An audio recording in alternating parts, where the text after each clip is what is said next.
O tema da minha pregação hoje é o Deus da provisão, e com base aqui na história de José, eu vou dar alguns princípios fundamentais para nós como igreja. Gênesis 37, versículo 2. Essas são as gerações de Jacó. Aos 17 anos de idade, José cuidava dos rebanhos com seus irmãos. Ainda jovem, auxiliava os filhos de Bila e os filhos de Zilpa, mulheres de seu pai. E José levava ao seu pai más notícias a respeito deles. Israel amava mais a José que a todos os seus filhos, porque ele era filho da sua velhice, e fez para ele uma túnica longa. Versículo 4. Vendo seus irmãos que seu pai o amava mais do que todos eles, passaram a odiá-lo, e não conseguiram falar com ele pacificamente. E aconteceu que José teve um sonho, contou aos seus irmãos. Por isso, passaram a odiá-lo ainda mais, pois ele lhes disse: peço-vos que ouçais o meu sonho. Verso 7. Estávamos atando feixes no campo. O meu feixe levantou-se e ficou em pé. E os vossos feixes rodeavam e se inclinavam perante o meu. E os seus irmãos lhes responderam: irás de fato reinar sobre nós? Irás mesmo nos dominar? Por isso o odiaram ainda mais, por causa dos sonhos e das palavras dele. No versículo 19, vai um pouquinho para frente, vai dizer assim, 19 e 20. Dizendo uns aos outros: lá vem o sonhador, vamos matá-lo e lançá-lo numa cisterna. Dizemos que uma fera o devorou, então veremos o que será dos seus sonhos. Versículo 26. E Judá falou aos seus irmãos: de que nos serve matar o nosso irmão e esconder o seu sangue? Vamos vendê-lo e a esses ismaelitas. Não encostaremos a mão nele, pois ele é o nosso irmão, nossa carne. E os seus irmãos o escutaram. Aqui é um resumo, basicamente, da história de José.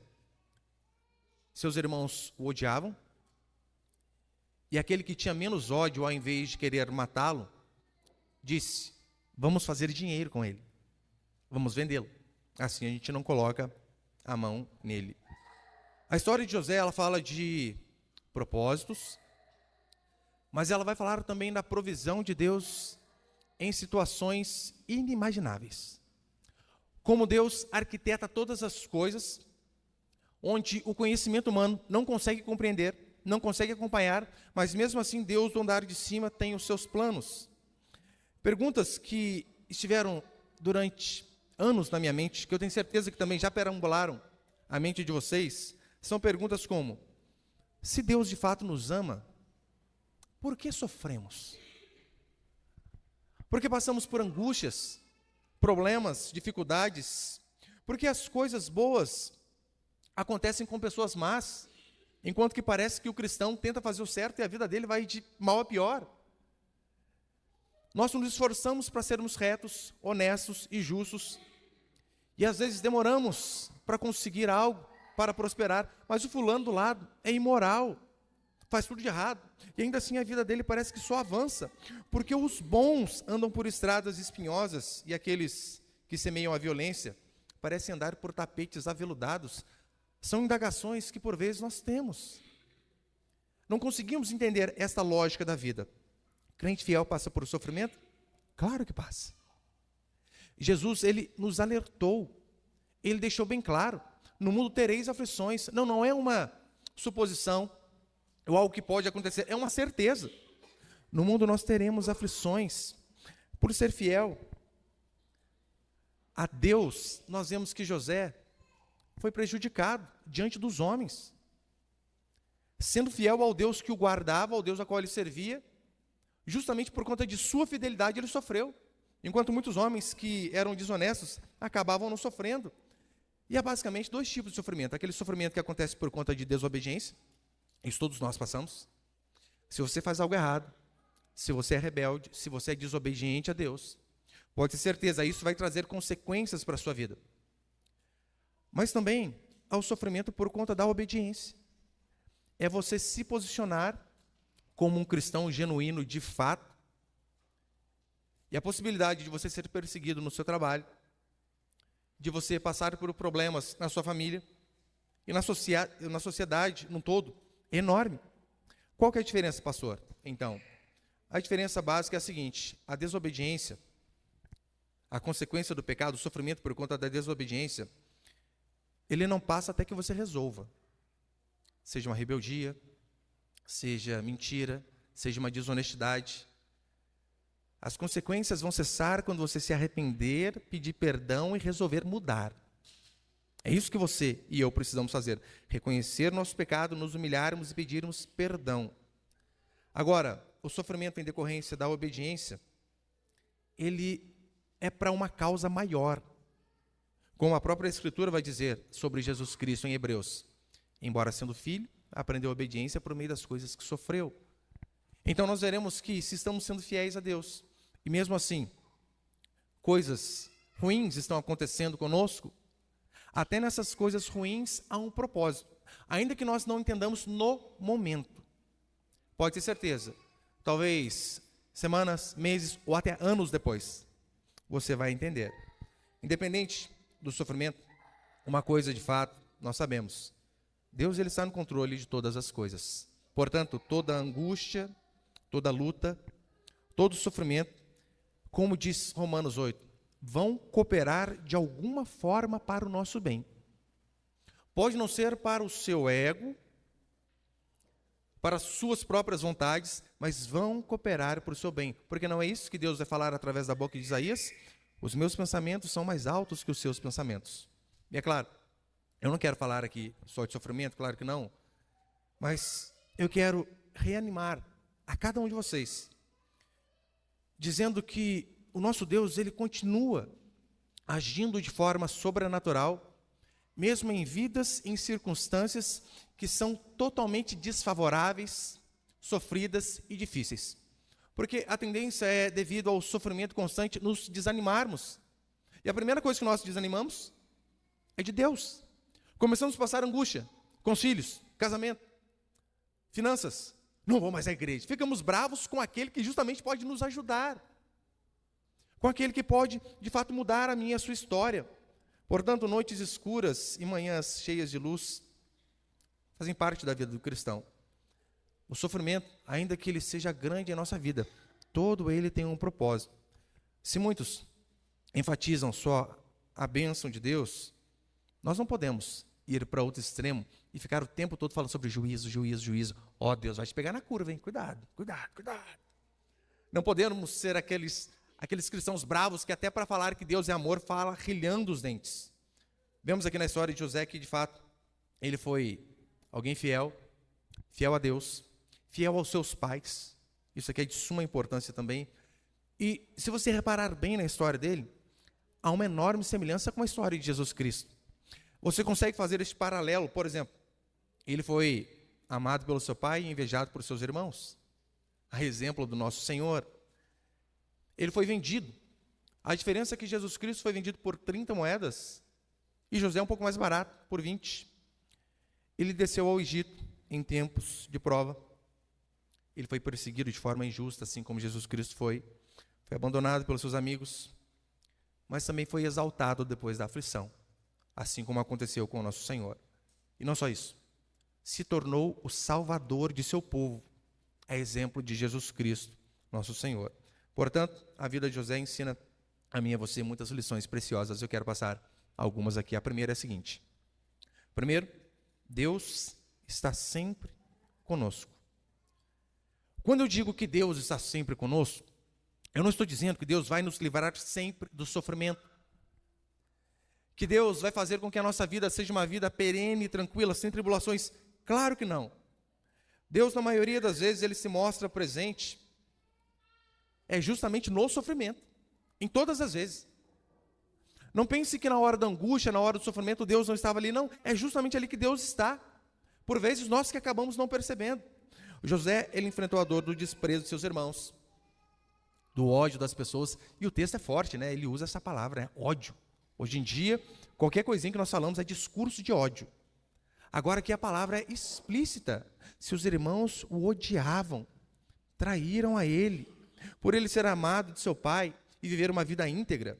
Em vez de ele ser imitado, ele foi invejado. Porque quando nós vemos alguém que de fato age de forma íntegra, de forma honesta, essa pessoa deve ser para nós uma referência, um parâmetro. Você deve ter os seus referenciais, tanto de homem como de mulher de Deus. Sim, pessoas que são falhas, óbvio. Mas pessoas que são referências. Se você não tem referência, se você acha que você é o original, olha, você não está andando segundo o ordenamento bíblico. Nós vemos que José ele foi abandonado, jogado no fundo do poço. Sentiu-se descartável. Tratado, de fato, como mercadoria. Usado. Vendido. Pior, vendido depois de ter vendido como mão de obra escrava. José ele foi para o Egito sem nome, sem honra, sem dignidade pessoal, sem direitos, sem raízes. Nem a religião ele pôde levar junto, porque lá era totalmente diferente. José, novo, traído por seus irmãos, por sua família, abandonado, vendido. Chegando lá, as coisas começam a piorar ainda. Já viu aquele estado, né? Nada é tão ruim que não possa piorar. Olha para a vida de José. Lá ele enfrentou a dor da sedução. Você imagina? Imagina a mulher de Potifar todo dia dizendo, deita-te comigo, deita-te comigo. Se talvez José seguisse o conselho de muitos ímpios e psicólogos modernos, ele poderia pensar da seguinte forma, mas calma aí, eu sou um adolescente. Os hormônios transbordando. Os psicólogos talvez diriam para ele, olha, este é o período da sua autoafirmação. Você precisa mostrar quem você é. Olha, mulher. Os médicos talvez dissessem, esse é o tempo da explosão de hormônios. É o ciclo da vida. Os jovens que talvez fossem da idade dele diriam, prove que você é homem, José. Olha a moça dando mole para você. Faça o que tem que ser feito. Ele estava longe da família, não tinha ninguém vigiando ele. Ninguém ia saber quem é ele. Sua família não ficaria sabendo se ele de fato se deitasse com a mulher de seu chefe. Mas ainda assim, o que ele preferiu fazer? Ele preferiu ser obediente e fiel a Deus. Você imagina, ele poderia até usar o argumento de que, olha, ela é a mulher do meu chefe, eu sou apenas um escravo, ela está me dando uma ordem. Por que não obedecer? Ele não fez isso. Ele preferiu ir para a prisão com a consciência limpa do que a liberdade usando a cama de sua patroa e com a consciência culpada. Ser fiel e honesto a Deus justamente quando ninguém vai ver. É fundamental na vida do cristão. Porque uma vez eu andava com um adolescente de carro, e eu dirigindo aquele do lado, e passou uma moça bonita do lado assim, imagina, gente, você andando de carro com o pastor. Pode passar uma mulher nua do seu lado, a tendência é você, segura. Não, olha o moleque, ó. Eu quase pus na mão, se na hora que voltou, já foi no queixo, né? Bah. José, ele estava só, sem familiares, sem ninguém olhando para ele. Ainda assim, ele permaneceu íntegro, fiel ao seu Deus. Ele perdeu a liberdade, é verdade, mas não perdeu a dignidade, não perdeu a fidelidade a Deus. Mesmo quando ele estava sozinho diante do pecado, manteve-se firme por saber que o pecado, o adultério, ele afronta o meu próximo, ofende o meu próximo, mas antes de ofender o meu próximo, ofende ao meu Deus, que ordenou, não adulterarás. Por isso, ele tinha um objetivo, tinha algo que ele pudesse lutar, ser fiel a Deus independente da circunstância. José, ele suportou a dor da aparente demora de Deus, porque imagina, ele não sabia quanto tempo duraria aquelas dificuldades dele. Foi injustiçado na sua casa, no trabalho, na prisão. Sabe quantos anos durou este karma de José? 13. 13 anos de injustiça. Mesmo assim, ele permaneceu fiel a Deus, até que ele pudesse ver essa situação sendo revertida. Por vezes, nós oramos por algo, 1 mês, 2 meses, 3 meses, passou de 3, a gente já chuta o balde e esquece, né? Não, Deus se esqueceu de mim, vou fazer o que eu acho melhor. William Cowper, ele diz assim, Por trás de uma providência carrancuda, esconde-se a face sorridente de Deus. Sim, por vezes Deus age dessa maneira. Parece que é algo carrancudo, uma situação difícil, um sofrimento terrível, mas por detrás de todas essas coisas, para aqueles que de fato são filhos e filhas de Deus, sempre vai haver uma providência, um jeito de Deus cuidar. Nós vemos isso em toda a Escritura, nós vemos isso na história dos homens de Deus. John Bunyan, escritor peregrino, 14 anos preso. Que absurdo! E foi aí que ele escreveu, talvez, o livro mais vendido depois da Escritura, ou pelo menos no meio cristão, o livro mais conhecido. Paulo, um homem temente, fiel a Deus, foi perseguido de todas as formas. Alguém que fez 3 viagens missionárias, mais uma viagem a Roma. Se tem alguém que de fato era um evangelista, preocupado em levar a mensagem do evangelho, era Paulo. Aí então, de repente, Paulo se vê preso por 2 vezes. Gente, se eu sou Deus, o que eu pensaria? Não, Paulo é muito útil andando, vou deixá-lo andando. Vou prender outro, vou prender Pedro. Pedro, de vez em quando, dá umas ratas aí, vou prender Pedro. Mas não, Deus prende Paulo. Aí você pergunta, pastor, mas Deus saiu perdendo? Óbvio que não. O evangelho saiu ganhando. Porque se não fosse as cadeias de Paulo, nós não teríamos muitas das cartas do Novo Testamento que ele escreveu da prisão. Ou seja, nos planos de Deus, Paulo está injuriado ali, não acredito ficar preso. Mas Deus estava assim, Paulo, você vai deixar de evangelizar por um tempo de forma física, mas você vai escrever cartas que 2, 3, 4 mil anos depois vão servir de referência para que muitas e muitas pessoas se convertam. Ou seja, os planos de Deus são extremamente maiores do que os nossos. O que fez esses homens de Deus suportar o sofrimento e as imensas adversidades foi de fato a certeza de que Deus estava com eles. E se eu e você nós não temos esta clareza de que Deus está conosco, a possibilidade de na hora da dificuldade, da enfermidade, da dor, da perda, da separação, da angústia, da pobreza, a possibilidade da gente desanimar quando essas coisas não sobrevierem é enorme. Por isso é fundamental que você tenha essa convicção. Deus está sempre comigo, não importa a circunstância. Se Deus estava com esses homens, por que diríamos, ou duvidaríamos, que Ele está conosco? Olha, eu já passei momentos de angústias terríveis. Dias de pensar assim, meu Deus, agora não dá, agora a vaca foi para o brejo. Ainda assim, Paulo, apagou a luz aí, ó. Acender, por favor. Obrigado. Olha para cá, gente, por favor. A perseverança, a presença de Deus sobre nossas vidas, ela é real em todo o tempo. A questão é que nós, por vezes, tapamos os nossos olhos e queremos não ver a Deus. Mas Ele sempre está presente, embora os nossos olhos naturais não vejam. Ela é constante, embora nós nem sempre sentimos. Tem aquele conto Pegado na Areia, né, que talvez seja famoso, muita gente conhece, que aparece lá, 2 pessoas andando e 2 pegadas. E nisso vai passando o filme da vida do rapaz ali. E na hora que começam as tribulações, as angústias, as dificuldades, aquele rapaz percebe que só tinha um par de pegada. Ele fica bravo, Jesus, o senhor estava andando comigo aqui, mas na hora da dificuldade o senhor sumiu.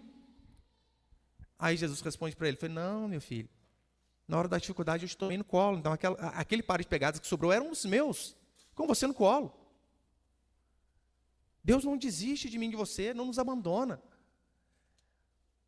A última frase do Evangelho de Mateus, em Mateus 28 e 20, vai dizer que Ele está conosco todos os dias, até a consumação dos séculos. Se você entende isso, de que os seus filhos não vão estar com você todos os dias, um dia eles vão bater asas e vão voar. Pode ser que a sua esposa não esteja com você todos os dias. Inclusive, hoje é meu aniversário de casamento. E eu lembro que lá em 2007, eu prometi para minha esposa e ela prometeu para mim, até que a morte os separe. E claro que eu acredito nela e ela acredita em mim. Mas não sei, vai que ela fica louca, gente. A gente não sabe. Dá uma doideira, vão embora. E deixa eu com 5 crianças. Mas ainda que ela vá. E um dia ela vai, ou eu vou, através da morte. Mas a certeza que eu e você temos é que Jesus Cristo, Ele estará conosco todos os dias, até a consumação dos séculos. Há um plano perfeito sendo traçado no andar de cima. Deus, de fato, está no controle de todas as coisas e vendo o final da nossa história. É porque, às vezes, quando nós estamos vivendo o momento, nós ficamos desesperados porque não vemos uma luz no fim do túnel. Mas Deus vê. Então, Ele usa as adversidades da vida, inclusive para cumprir seus gloriosos propósitos na minha e na sua existência. Segundo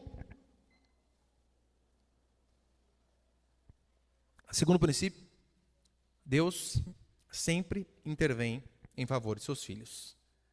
No Antigo Testamento nós vemos que o nosso Deus tem alguns nomes. Jeová Rafa, o Deus que cura. Jeová Jirê, o Deus da provisão.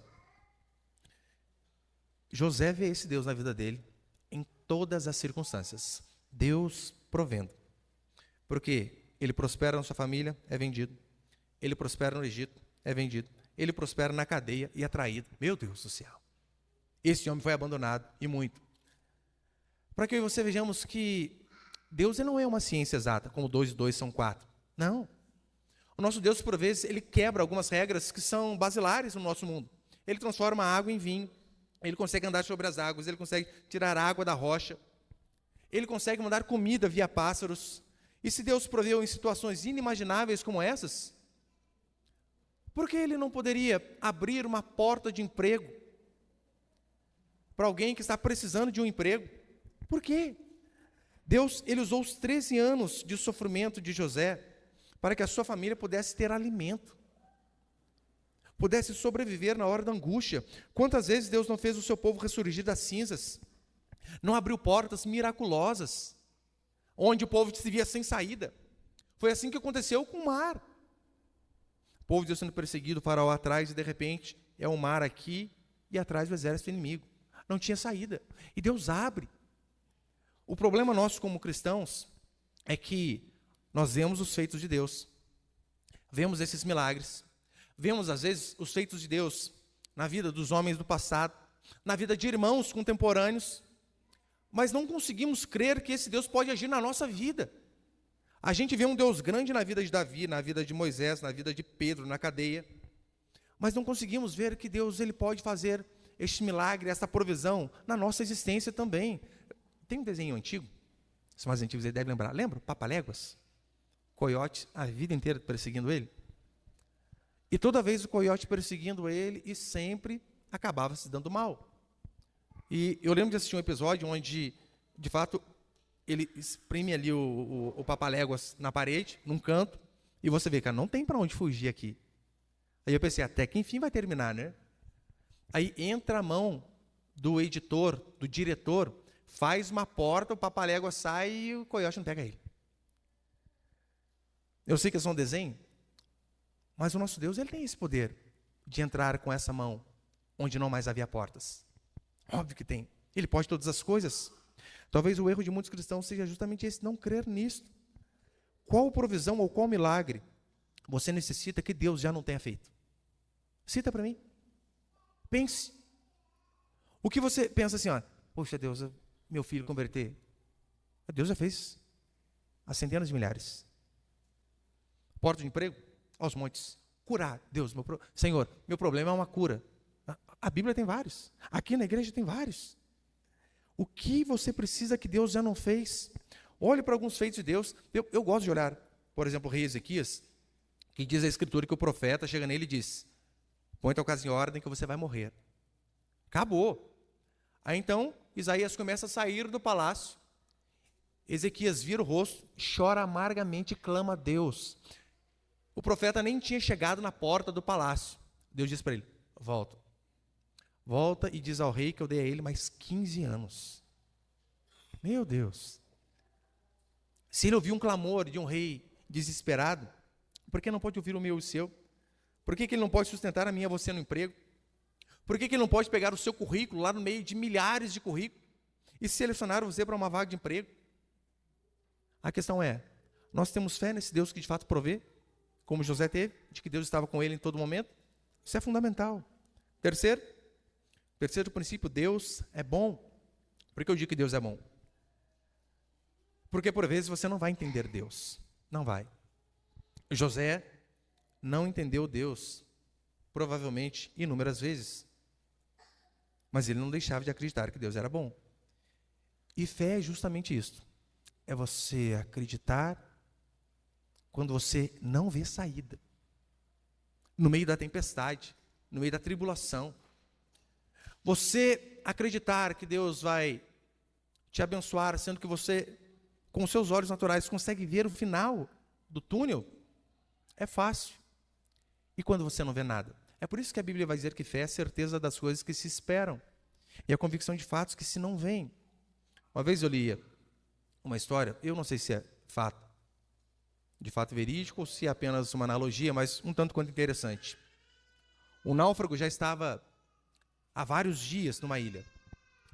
E desesperado, porque estava acabando a comida, acabando as coisas, e de repente ele vê que o tempo começa a fechar, ele sai para colher algumas coisas e voltar para sua barraca, a única barraquinha que ele tinha montado. Ele sai correndo antes da chuva começar, trovão já estava para tudo que é lado, ele sai. E de repente, quando ele está voltando, ele vê um raio pegar no meio da sua barraca, seu único lugar de cobertura. E a barraca começa a pegar fogo. Ele começa a ficar bravo e indagar a Deus. Fica nervoso. Onde está o Senhor? O único abrigo. Algumas horas depois, encosta um navio na ilha. E ele fica sorridente e diz: como vocês me enxergaram? Como vocês sabiam que havia um náufrago aqui? Aí o capitão responde: olha, você não fez sinal de fumaça? Nós vimos e viemos. É que nós não cremos que Deus provê de todas as formas. Claro que Deus faz assim. Por Deus ser bom, Ele colocou Paulo na cadeia. Como eu disse, graças a Ele nós temos essas cartas. Nós tivemos aqui em nossa igreja, durante muito tempo, programa numa rádio que pegava, né, um raio muito maior. E os presídios aqui perto de nossa cidade, todos eles ouviam lá. Inclusive, saidinha, o pessoal vinha para a igreja. Olha que legal, né? O pessoal ouvia a nossa pregação e vinha, a saidinha vinha para cá. Então, quando era dia de saidinha, eu via gente diferente, eu já chegava, né? Ei, tá puxando o quê? Qualquer rio. Claro, não falava assim, mas conversava com eles ali. E por inúmeras vezes, eu chegava aqui na porta da igreja e eu via cartinhas jogadas debaixo da nossa porta. Muitas, muitas e muitas vezes. Eles queriam que respondessem e tal, algumas eu conseguia, algumas infelizmente não. Mas uma das coisas que eu reparava, em grande parte das cartas, sabe o que era? Os presos diziam assim: eu fui salvo por Deus quando eu fui condenado pelos homens. Se não fosse essas cadeias, talvez eu não estaria vivo. Não sei como estaria a minha vida. Porque Deus, Ele é um Deus de provisão, Ele é bom em toda e qualquer circunstância. Não importa se seja doença, tristeza, depressão. Quantas pessoas nessas circunstâncias não dizem que foi a enfermidade que o fez aproximar de Deus, conhecer a Deus? Porque é muito mais fácil buscarmos a Deus e conhecermos a Deus na adversidade do que quando você está bem. Eu não conheço ninguém, que se você conhecer, você pode falar para mim depois. Eu não conheço ninguém que ganhou um dinheirão na loteria, por exemplo, e disse: vou para a igreja. Ganhei muito dinheiro. Não vejo a hora de dar o dízimo. Eu não conheço ninguém. A maioria das pessoas vem quando estão arrebentadas, destruídas, na miséria. Esperança no Senhor, mesmo em tempos difíceis, mesmo diante de vales áridos, é o que eu e você devemos ter. O Salmo 84, põe ele, por favor, Miguel, Salmo 84, vai dizer assim: bem-aventurado o homem cuja força está em ti, e cujo coração se encontra nos caminhos aplanados, o qual, passando pelo vale árido, faz dele um manancial de bênçãos e o cobre a primeira chuva. José compreendeu que tudo na sua vida era providência divina. Todas as coisas. Se você for um pouquinho para frente, acompanhe comigo Gênesis 45, por favor. É a continuação da história dele. 45, verso 5.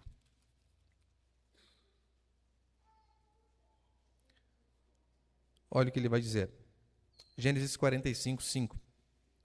Agora não vos entristeçais, nem guardeis remorso, por me tendes vendido para cá, pois foi para preservar vidas que Deus me enviou diante de vós. Olha o pensamento dele. Meus queridos irmãos, não fiquem com remorso por tudo que vocês fizeram por mim. O Senhor me enviou para que vidas fossem preservadas. Este foi o objetivo. Versículo 8. Assim, olha o pensamento dele, depois de 13 anos de sofrimento vendido pelos irmãos. Assim não fostes vós que me enviastes para cá, mas sim Deus, que me colocou como pai do faraó, como senhor de toda a sua casa e como governador de toda a terra do Egito. Não fostes vós que me enviastes para cá, mas sim Deus. Ele sabia, olha, vocês foram apenas as mãos para que o propósito de Deus se cumprisse em minha vida, para que vocês continuassem salvos e tendo que comer. Capítulo 50, versículo 20, vai um pouquinho para frente aí. Capítulo 50, versículo 20. Diz assim: certamente planejastes o mal contra mim, porém Deus o transformou em bem, para fazer o que se vê neste dia, ou seja, conservar muita gente com vida. Vocês planejaram mal para mim, mas Deus o transformou em algo bom, para o bem de vocês mesmos. Os sofrimentos dele, os sofrimentos de Cristo, os sofrimentos de Paulo, o sofrimento dos homens de Deus, todos eles têm um propósito. Não temos que ficar desesperados. Ou como Tertuliano disse, o sangue dos mártires e a semente da igreja. Nós vemos que Deus, em sua infinita sabedoria, consegue até usar a maldade humana em prol de seus objetivos. Além do mais, veja, não há absolutamente nada de tão ruim que Deus não possa reverter. Graças a Deus nós vemos que José não era como muitos cristãos modernos, que ao ver alguém que fez mal, precisando dele, em vez de ajudar, cantaria sabor de mel. Ainda bem que José não foi para esse caminho. Mas ele viu que a maldade daqueles homens foi usada por Deus. Ele divinamente suportou a humilhação para que seus irmãos não morressem. Pastor, mas aí os únicos beneficiados foram apenas eles. Apenas a sua família, certo? Óbvio que não. Porque eu sei, você olhando para uma história dessa, você pensa, puxa, joia. É interessante uns princípios a respeito de provisão. Como aquele povo foi abençoado por conta de alguém que sofreu e sofreu calado. Mas a bênção deles, por conta do sofrimento e da obediência de José, não tem nada a ver comigo. Óbvio que tem. Claro que tem. Você lembra que o irmão que não quis matar a José chamava-se Judá? E a Escritura vai dizer que o Messias, o prometido, aquele que viria nos salvar dos nossos próprios pecados, viria de uma tribo. Qual tribo? Judá. Se não fosse aquele homem suportar o sofrimento, a dor da traição, do abandono, da angústia, Judá não teria o que comer. Judá morreria de fome. Judá morrendo, não haveria Messias. Não havendo Messias, não haveria salvação. Não havendo salvação, todos nós, sem exceção, estaríamos condenados ao inferno. Então, como que essa bênção não atinge a mim e a você? Claro que atinge. Portanto, tudo na minha e na sua vida tem um plano de Deus por trás. Ah, claro que tem. Às vezes é aquela porta fechada, a compra de um carro que não deu certo. É uma viagem que você queria muito fazer, mas de repente não deu. Recentemente aconteceu aquele acidente em Vinhedo, aqui em São Paulo. Avião caiu, não lembro quantas pessoas morreram. E eu vi a entrevista de um homem chamado Adriano. Ele foi barrado pelo funcionário da empresa aérea por conta de burocracia, apenas por conta de papéis. O funcionário não o quis deixar entrar.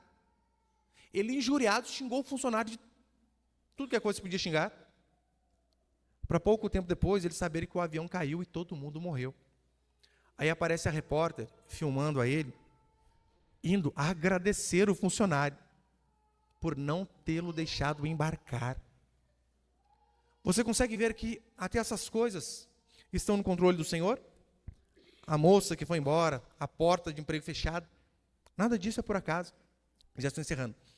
O plano de Deus, de fato, ele é perfeito na minha e na sua vida, sem exceção.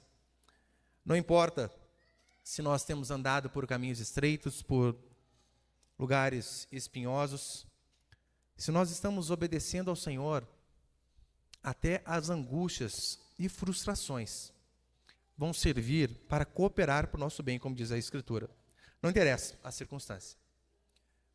Olhando para a vida de José, a transformação que Deus fez na vida dele, um escravo vendido, rejeitado pelos irmãos, se de uma cadeia e de um homem que foi largado às traças, saiu um governador, por que você acha que ele não pode fazer do seu marido ímpio sair um homem temente a Deus? Por que você acha que ele não pode fazer de um filho perdido um homem redimido? De um salário medíocre prosperar? E aqui não são exemplos aleatórios, eu estou citando exemplo de irmãos aqui de nossa igreja. Quanta mudança eu vi em pessoas que se dispuseram a ser fiel a Deus e a buscar a Deus. Inúmeras. José, ele decide perdoar os seus irmãos em vez de vingar os seus irmãos. E se eu e você de fato queremos ver Deus transformando a nossa vida, primeiro temos que parar de nos vitimizar. Temos que parar de achar que o perseguido somos nós. Porque o ser humano tem essa síndrome de perseguido. Ele acha que todo mundo tem inveja dele. Ele acha que todo mundo quer ter a vida que ele tem. Nós somos assim. Eu já vi em igrejas campanha da quebra de inveja. Igrejas neopentecostais. Mas sempre é quebra de inveja do fulano para comigo. Nunca é a minha inveja. Daí tá lá. O fulano diz, o pastor falou que tem muita gente com inveja de mim. Eu olho, fulano, você não tem onde cair morto. Seu carro é velho, você mora de aluguel. Que inveja o pessoal tem de você, criatura. Não dá. Temos que parar de nos vitimizar. Achar que nós somos sempre os perseguidos, porque nessa história aqui, nós não somos José, nós somos os irmãos dele. As nossas atitudes, elas correspondem mais à atitude daqueles irmãos, como por exemplo Rúben, que possuiu a mulher do próprio pai. Esse é o irmão de José. Judá, ele teve relação com a própria nora, mas está certo que ele se confundiu, né? Ele pensou que era uma prostituta e não era, era a nora. Olha os parentes dele. Foi sair com a prostituta e depois descobriu, nossa, era minha nora, prostituta. Simeão e Levi eram assassinos, mataram uma cidade inteira. E todos, sem exceção, tinham inveja e ódio de José. Nós estamos mais para os irmãos dele do que para o próprio José. Nós todos fizemos isso, mas sabe com quem? Com Cristo. Não é isso que a Escritura vai dizer? Todos pecaram e destituídos estão da glória de Deus. Fomos nós que vendemos o nosso Cristo. Não por 30 moedas, mas às vezes por conta de ambição, de ter mais dinheiro, ter mais dinheiro, ter mais dinheiro. O culto vira algo que se der a gente vai. Não há um compromisso com o culto. Não, pastor, meu compromisso é com o culto desde que não apareça um bico para fazer. Se aparecer algo mais interessante, daí eu vou fazer isso. Somos nós que fazemos isso. Somos nós que traímos o nosso Cristo, o seu amor, pelo braço de homens e mulheres que não querem saber de nada. Nós que abandonamos o nosso Deus em busca de prazer e satisfação. Mas mesmo assim, nós vemos Deus disposto a agir de forma miraculosa, assim como agiu na vida de José. Portanto, se houver um coração arrependido, quebrantado e contrito, não importa o tipo de vida que tenhamos levado até então, mas se houver um arrependimento verdadeiro, assim como Deus mudou a história de José depois de 13 anos de angústia, eu tenho certeza que Ele pode mudar a vida de qualquer um. Qualquer um. Só para encerrar, eu sempre falo, né, o meu testemunho talvez é o mais ridículo de todos, porque eu aparentemente era uma pessoa boazinha. Porque o pessoal gosta de testemunho do cara que era imoral, ex-bruxo, ex-gay. Eu era um filho obediente a Deus, obediente aos pais. Eu era uma pessoa trabalhadora. Eu não causava muita confusão. Não, eu tirava boa nota na escola. Louvado seja o meu nome, quase faltava dizer isso. Não tem nada tão de ruim, de absurdo para contar. Até que um dia eu me vi num vazio existencial enorme, achando que a minha felicidade seria preenchida através de coisas. Dinheiro, concurso, namorada, casamento, filho. Só que não. Eu fui percebendo que as conquistas, os objetivos alcançados sem Cristo, é na verdade mais uma pedra que pesa sobre nossa cabeça dizendo, você não pode ser feliz sem Deus. Mas quando há um arrependimento, até uma vida vazia dessa como eu tinha, Deus tem o poder de transformar. Eu mesmo, tendo uma boa família, nunca fui rico, nunca tive dinheiro. Bons pais que me amavam de verdade. Eu sempre sentia que faltava algo. Comecei a namorar minha primeira e única namorada, achava agora eu vou ser feliz. Sempre está faltando algo. Mas eu lembro que no dia que de fato eu encontrei a Cristo, através da pregação em uma igreja. Aí então, miraculosamente, tudo aquilo que eu achava que era falta, foi preenchido. Para mostrar para vocês que Deus tem o poder de mudar toda e qualquer circunstância, seja daquele que estava acabado, arrebentado, nas drogas, no vício, na bebida, no adultério, não importa. Mas Deus também tem o poder de transformar o aparente certinho, que nunca deu problema por aí. Basta que haja um arrependimento genuíno e uma busca de verdade ao nosso Deus. Amém?